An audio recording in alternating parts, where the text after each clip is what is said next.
सबको नमस्कार। मंच पर आसीन किसान नेतागण, सिंह साहिबान की संतानें, मातृशक्ति और भावी भारत की आशाओं, आप लोग एक इतिहास लिखने जा रहे हैं। इतिहास कहेगा, इतिहास बताएगा, इतिहास की पुस्तक पढ़ाई जाती है। आप जो आज इतिहास लिखेंगे वो एक नए भारत की शुरुआत है, नए एक युग का प्रारंभ है। आप लोगों ने जो बलिदान दिए हैं, आप लोगों को हम बलिदानी कहेंगे। आप लोगों ने जो शहादत दी है, जितने किसान भाइयों ने इस आंदोलन में शहादत दी है, मैं सोनीपत बार की तरफ से उन सबको नमन करता हूं। उनके माता पिता को नमन करता हूं जिन्होंने ऐसे वीर पुत्रों को जन्म दिया।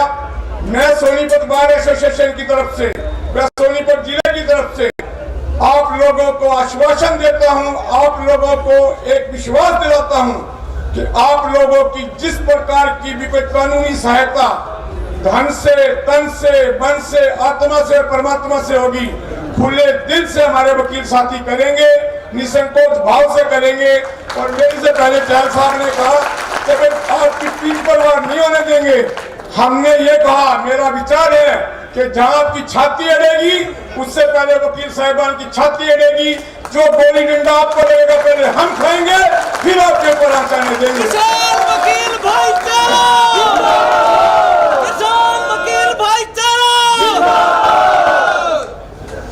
मैं आपको एक विश्वास और दिलाता हूं, मैं सरदार बूटा सिंह जी को अपनी बार की तरफ से किया गया रेजोल्यूशन, मैं 15 वकील साहिबान की एक लिस्ट देता हूं कि उसके साथ उनके नंबर है बकायदा।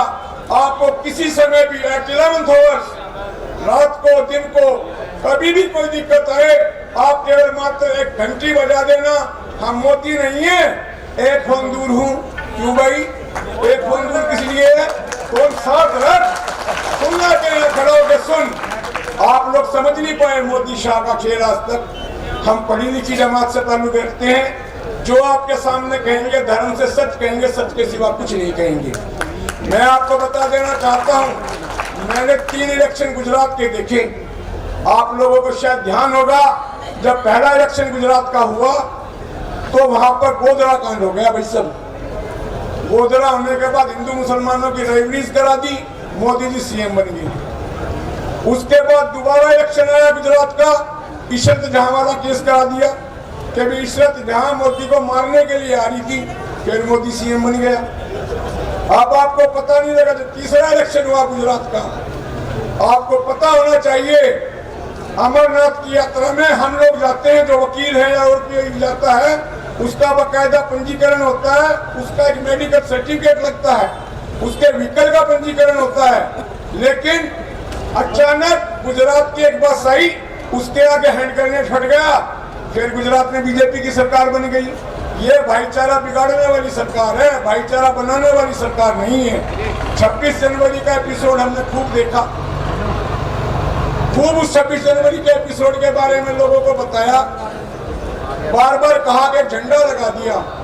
किसी को नहीं पता आप कभी भी दिल्ली जाएंगे, कभी भी, किसी टाइम भी, किसी दिन भी आप दिल्ली जाएंगे, जो फ्लैग रोड है हमेशा खाली होती है, उस पर केवल 15 अगस्त और 26 जनवरी को झंडा फहराया जाता है।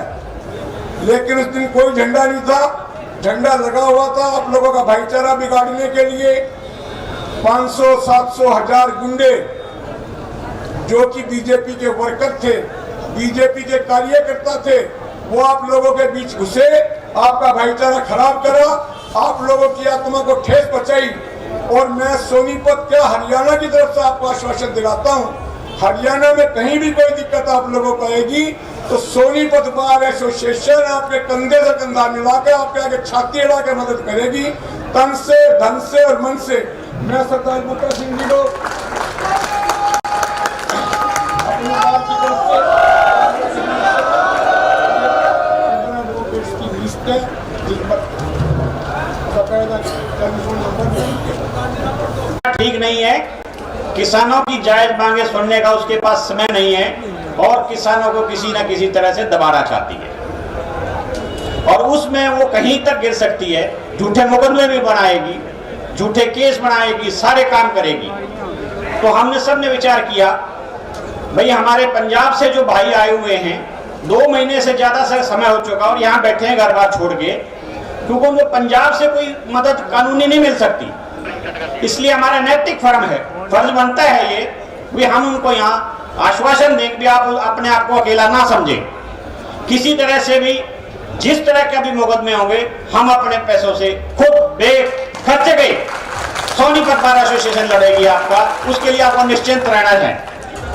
आपका जो भी कानूनी सहायता रात को दिन में जब भी चाहिए, नंबर हमने दे दिए हैं, नाम वकीलों को दे दिए हैं।